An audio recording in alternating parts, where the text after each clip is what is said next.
ಈ ಕಾರ್ಯಕ್ರಮದ ಪ್ರಾಯೋಜಕರು ನಿಮ್ಮ ಆರೋಗ್ಯದ ಬಗ್ಗೆ ಕಾಳಜಿ ಹೊಂದಿರುವ ಅತ್ಯುತ್ತಮ ಗುಣಮಟ್ಟದ ಮಸಾಲೆಗಳು SK Hind food products. Heat healthy, stay healthy. ದೇಹಕ್ಕೆ ಆರೋಗ್ಯ, ಮನಸ್ಸಿಗೆ ಉಲ್ಲಾಸ ನೀಡಬಲ್ಲ ಹನಾಪಾನೀಯಗಳು, ನೈಸರ್ಗಿಕ ಶಕ್ತಿ, ಸರಿ ಸಾಟಿ ಇಲ್ಲದ ರುಚಿ. ಪ್ರೈಮ್ ನ್ಯೂಸ್ಗೆ ಸ್ವಾಗತ. ನಾನು ಪವಿತ್ರ ಗೌಡ. ಮೊದಲಿಗೆ ಹೆಡ್ಲೈನ್ಸ್. ಎಫ್ಎಸ್ಎಲ್ ವರದಿ ಸಲ್ಲಿಕೆಯಾದ ಕೂಡಲೇ ಸಾರ್ವಜನಿಕಗೊಳಿಸಲಾಗುವುದು. ಈ ವಿಷಯವನ್ನ ಅವರು ರಾಜಕೀಯಕ್ಕಾಗಿ ಬಳಸಿಕೊಳ್ತಿದ್ದಾರೆ. ಸಿದ್ದರಾಮಯ್ಯ ಹೇಳಿಕೆ. ಸಂಚಾರ ನಿಯಮ ಉಲ್ಲಂಘನೆ, ಸವಾರರ ಮನೆಗೆ ಕ್ಯೂಆರ್ ಕೋಡ್ ಸಹಿತ ನೋಟಿಸ್, ದಂಡ ಪಾವತಿಸಲು ಆನ್ಲೈನ್ ಮೂಲಕ ಲಿಂಕ್ ಕಲ್ಪಿಸಿದ ಸಂಚಾರ ಪೊಲೀಸರು. ಬೆಂಗಳೂರಿನ ರಾಮೇಶ್ವರಂ ಕೆಫೆಯಲ್ಲಿ ನಿಗೂಢ ಸ್ಫೋಟ, ಘಟನೆ ಯಾವುದರಿಂದ ಆಗಿದೆ ಎಂದು ಇನ್ನೂ ನಿಗೂಢ, ಹಲವರಿಗೆ ಗಂಭೀರ ಗಾಯ. ಮಮತಾ ಸರ್ಕಾರ ಇರುವವರೆಗೂ ತಲೆ ಕೂದಲು ಬೆಳೆಸಲ್ಲ ಎಂದಿದ್ದ ಕಾಂಗ್ರೆಸ್ ನಾಯಕ ಬಿಜೆಪಿಗೆ ಸೇರ್ಪಡೆ. ಮಮತಾ ಸರ್ಕಾರದ ವಿರುದ್ಧ ಹೋರಾಟ ಮುಂದುವರಿಸುವುದಾಗಿ ಪ್ರತಿಜ್ಞೆ.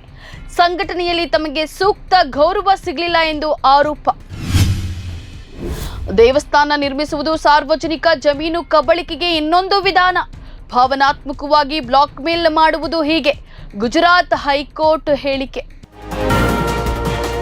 ಪಾಕಿಸ್ತಾನದ ಪರ ಘೋಷಣೆ ಕೂಗಿರುವ ಆರೋಪಕ್ಕೆ ಸಂಬಂಧಿಸಿದಂತೆ ಎಫ್ಎಸ್ಎಲ್ ವರದಿ ಬಂದ ಕೂಡಲೇ ಅದನ್ನು ಸಾರ್ವಜನಿಕಗೊಳಿಸಲಾಗುವುದು ಎಂದು ಸಿಎಂ ಸಿದ್ದರಾಮಯ್ಯ ಹೇಳಿದ್ದಾರೆ. ಸುದ್ದಿಗಾರರೊಂದಿಗೆ ಮಾತನಾಡಿದ ಅವರು, ನಮ್ಮ ದೇಶದಲ್ಲಿ ಇದ್ದುಕೊಂಡು ಬೇರೆ ದೇಶದಲ್ಲೇ ನಿಷ್ಠೆ ಪ್ರದರ್ಶಿಸುವ ಜನರನ್ನ ತಮ್ಮ ಸರ್ಕಾರ ಸಹಿಸಲ್ಲ. ದೇಶಭಕ್ತಿಯನ್ನ ಕಾಂಗ್ರೆಸ್ ಬಿಜೆಪಿಯಿಂದ ಕಲಿಯಬೇಕಿಲ್ಲ. ಭಾರತಕ್ಕೆ ಸ್ವಾತಂತ್ರ್ಯ ಸಿಕ್ಕಿದ್ದು ಕಾಂಗ್ರೆಸ್ ನಾಯಕರ ಹೋರಾಟದಿಂದ. ಬಿಜೆಪಿ ನಾಯಕರು ಯಾರು ಸ್ವಾತಂತ್ರ್ಯ ಹೋರಾಟದಲ್ಲಿ ಭಾಗಿಯಾಗಿರಲಿಲ್ಲ. ಈ ವಿಷಯವನ್ನ ಅವರು ರಾಜಕೀಯಕ್ಕಾಗಿ ಬಳಸಿಕೊಳ್ತಿದ್ದಾರೆ. ಆದರೆ ಒಂದು ಪಕ್ಷ ಪಾಕ್ ಪರ ಘೋಷಣೆ ಕೂಗಿದ್ದು ಸಾಬೀತಾದರೆ ಕೂಗಿದವರ ವಿರುದ್ಧ ಕಠಿಣ ಕ್ರಮ ತೆಗೆದುಕೊಳ್ಳಲಾಗುವುದು ಎಂದು ಮುಖ್ಯಮಂತ್ರಿ ಸಿಎಂ ಸಿದ್ದರಾಮಯ್ಯ ಹೇಳಿದ್ದಾರೆ.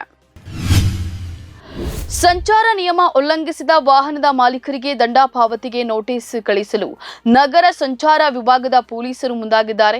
ಇನ್ನು ಇದೇ ಮೊದಲ ಬಾರಿಗೆ ನೋಟಿಸ್ನಲ್ಲಿ ಕ್ಯೂಆರ್ ಕೋಡ್ ಅಳವಡಿಕೆ ಮಾಡಲಾಗಿದೆ. ನಗರದಲ್ಲಿ ಸಂಚಾರ ನಿಯಮ ಉಲ್ಲಂಘಿಸುವ ವಾಹನ ಸವಾರರಿಗೆ ಎಂದಿನಿಂದ ಕ್ಯೂಆರ್ ಕೋಡ್ ಒಳಗೊಂಡಿರುವ ನೋಟಿಸ್ ಕಳಿಸಲಾಗುತ್ತಿದೆ. ಆಟೋಮೇಷನ್ ಸೆಂಟರ್ನಿಂದ ನೋಟಿಸ್ ಜಾರಿ ಮಾಡಲಾಗುತ್ತಿದ್ದು ಅಂಚೆ ಮೂಲಕ ಸವಾರರ ಮನೆ ಬಾಗಿಲಿಗೆ ತಲುಪಲಿದೆ. ದಂಡ ಪಾವತಿಸಲು ಆನ್ಲೈನ್ ಮೂಲಕ ಲಿಂಕ್ ಅನ್ನು ಕಲ್ಪಿಸಲಾಗಿದೆ. ಇಂದಿರಾನಗರದ ಪ್ರಸಿದ್ಧ ಹೋಟೆಲ್ ರಾಮೇಶ್ವರಂ ಕೆಫೆಯಲ್ಲಿ ನಿಗೂಢ ವಸ್ತು ಸ್ಫೋಟವಾಗಿದೆ. ಘಟನೆಯಲ್ಲಿ ಹಲವರಿಗೆ ಗಾಯಗಳಾಗಿವೆ. ಸ್ಫೋಟದ ತೀವ್ರತೆಗೆ ರಾಮೇಶ್ವರಂ ಕೆಫೆ ಹಾನಿಯಾಗಿದ್ದು 5 ಗಂಭೀರ ಗಾಯಗೊಂಡಿದ್ದಾರೆ ಎಂದು ತಿಳಿದು ಬಂದಿದೆ. ಗಾಯಾಳುಗಳನ್ನು ಕೂಡಲೇ ಖಾಸಗಿ ಆಸ್ಪತ್ರೆಗೆ ಸಾಗಿಸಲಾಗಿದೆ.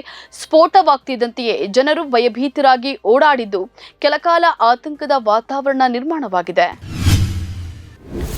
ಮುಖ್ಯಮಂತ್ರಿ ಮಮತಾ ಬ್ಯಾನರ್ಜಿ ನೇತೃತ್ವದ ಸರ್ಕಾರ ಉರುಳುವವರೆಗೂ ತಲೆ ಕೂದಲು ಬೆಳೆಸುವುದಿಲ್ಲ ಎಂದು ಶಪಥಗೈದಿದ್ದ ಕಾಂಗ್ರೆಸ್ ನಾಯಕ ಕೌಸ್ತವ್ ಬಾಗ್ಚಿ ಅವರು ಬಿಜೆಪಿಗೆ ಸೇರ್ಪಡೆಯಾಗಿದ್ದಾರೆ. ಕಾಂಗ್ರೆಸ್ ಪಕ್ಷಕ್ಕೆ ತೃಣಮೂಲ ಕಾಂಗ್ರೆಸ್ ಟಿಎಂಸಿ ವಿರುದ್ಧ ಹೋರಾಡುವ ಮನಸ್ಸಿಲ್ಲ ಎಂದು ಆರೋಪಿಸಿರುವ ಅವರು ಮಮತಾ ಸರ್ಕಾರದ ವಿರುದ್ಧ ಹೋರಾಟ ಮುಂದುವರಿಸುವುದಾಗಿ ಪ್ರತಿಜ್ಞೆಯನ್ನ ಮಾಡಿದ್ದಾರೆ. ಬುಧವಾರವಷ್ಟೇ ಕಾಂಗ್ರೆಸ್ನಿಂದ ಹೊರಬಂದಿದ್ದ ಕೌಸ್ತವ್ ಗುರುವಾರ ಬಿಜೆಪಿಗೆ ಸೇರ್ಪಡೆಯಾಗಿದ್ದಾರೆ. ಕಾಂಗ್ರೆಸ್ಗೆ ವಿದಾಯ ಹೇಳುವ ವೇಳೆ ಅವರು ಪಕ್ಷದ ಸಂಘಟನೆಯಲ್ಲಿ ತಮಗೆ ಸೂಕ್ತ ಗೌರವ ಸಿಗಲಿಲ್ಲ ಅಂತ ಹೇಳಿ ಆರೋಪಿಸಿದ್ದಾರೆ. ಸಾರ್ವಜನಿಕ ರಸ್ತೆ ನಿರ್ಮಾಣಕ್ಕೆ ಅನುವು ಮಾಡಿಕೊಡುವ ಉದ್ದೇಶಕ್ಕಾಗಿ ದೇವಸ್ಥಾನವನ್ನ ನೆಲಸಮಗೊಳಿಸುವುದರಿಂದ ತಪ್ಪಿಸಬೇಕೆಂಬ ಸ್ಥಳೀಯ ನಾಗರಿಕರ ಕೋರಿಕೆಗೆ ಸಂಬಂಧಿಸಿದ ಅರ್ಜಿಯ ವಿಚಾರಣೆ ನಡೆಸಿದ ಗುಜರಾತ್ ಹೈಕೋರ್ಟ್ನ ಮುಖ್ಯ ನ್ಯಾಯಮೂರ್ತಿ ಸುನಿತಾ ಅಗರ್ವಾಲ್, ಪ್ರತಿಯೊಬ್ಬರನ್ನು ಭಾವನಾತ್ಮಕವಾಗಿ ಬ್ಲಾಕ್ ಮೇಲ್ ಮಾಡುವುದು ಹೀಗೆ. ಭಾರತದಲ್ಲಿ ಸಾರ್ವಜನಿಕ ಸ್ಥಳ ಕಬಳಿಕೆಗೆ ದೇವಸ್ಥಾನ ನಿರ್ಮಾಣ ಇನ್ನೊಂದು ವಿಧಾನವಾಗಿದೆ ಅಂತ ಹೇಳಿದ್ದಾರೆ. ಇವೆಷ್ಟು ಈ ಕ್ಷಣದ ನ್ಯೂಸ್ ಅಪ್ಡೇಟ್ಸ್. ಸಮಾಜಕ್ಕಾಗಿ ನೋಡ್ತಾರೆ ಕನ್ನಡ ಒನ್ ನ್ಯೂಸ್. ನಮಸ್ಕಾರ.